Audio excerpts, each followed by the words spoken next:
Dana Beal, who we were friends back then, we still are, but he said, "Hey, you have these tinctures with you," because I had some Iboga tinctures with me.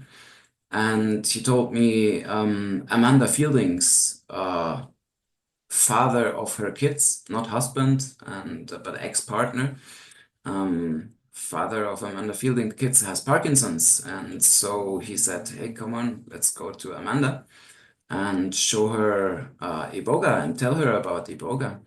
So we basically gave Amanda Iboga tincture for her ex-partner. And then I didn't hear from her for quite a while. But this somehow fueled in me also the interest or the spark of not only doing detoxes or psychospiritual explorers, but also looking around for Parkinson's disease. And we organized in 2017 also, after this breaking convention in London, we organized the European Ibogaine or Iboga Forum in Vienna. And there we had some interviews. Also, Dean, who was still alive at that time, patient D, he dialed in and we did a video interview, which can also be easily found on YouTube. And from that moment on, people just started inquiring more and more because it was online. Right. And so I started to treat yeah, well, let's say not necessarily treat in a high dose regime, but I accompanied people on their low dose, Oh, I see. slow and low dose Iboga um, trials or experiences. And I accompanied quite a few of these people then over the years. But around 2017, it started with Mr. Beal, with Dana, kind of pointing me in that direction. Yeah. Sure. And then with But for those who were there, you saw her every. Okay. yeah, Um, yeah.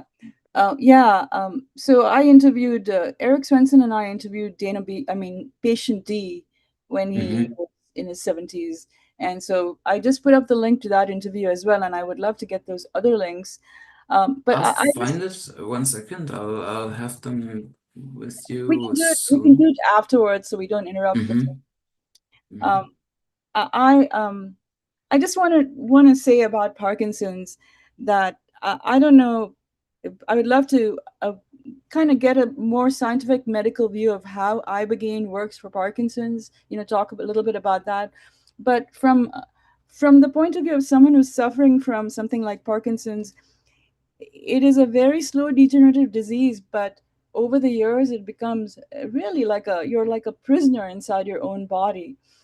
And what ibogaine can do for that, I wish I had known about it for my mother, because I had to watch her go through that, not be able to do more and more and more and more until you're not able to eat. And that was what it was with her. But the relief that ibogaine can give to someone with Parkinson's is just like such a boon. you know Such a boon. And apart from all the medical, having to be careful what you say, I'm not a scientist, I'm not a medical person, I'm going to say it's a fantastic thing for someone. It really creates a lot of relief in their life. So anyway, I just wanted to pay a little homage to my mother, and bring her into the conversation. And I'm so interested in it because it can help other people, and I've seen what Parkinson's can do to a person. Hmm. Yeah. Yeah. Okay.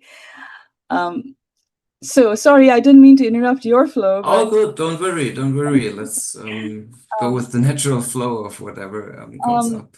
but yeah. So can you share a little bit about? So you said that Dana Beal was the one who introduced you. So continue from there. Um, Hmm. Hmm. and so you work with people. You started working with people, and then did you start to just collate some information? Is it informal research or is it formal research? Or what is Well, it? it started as quite informal, like basically accompanying people who have the need or urge to try. Iboga and Ibogaine for their Parkinson's. And at some point, then I talked with Geoff Noller, and also Amanda then at some point came back and said, hey, it's really working really good for my ex-partner. And then we decided that we need to do it a bit more systemically. And we started to assess people. There's this UPDRS, the Unified Parkinson's Disease Rating Scale, and some other questionnaires like the PDQ-39, which is an questionnaire self-assessment of the quality of life. And there's the Parkinson's disease sleep scale that kind of assesses the quality of sleep.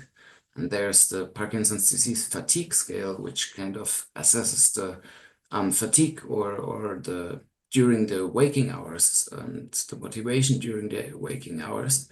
And we also added the Beck's Depression Inventory revision 2.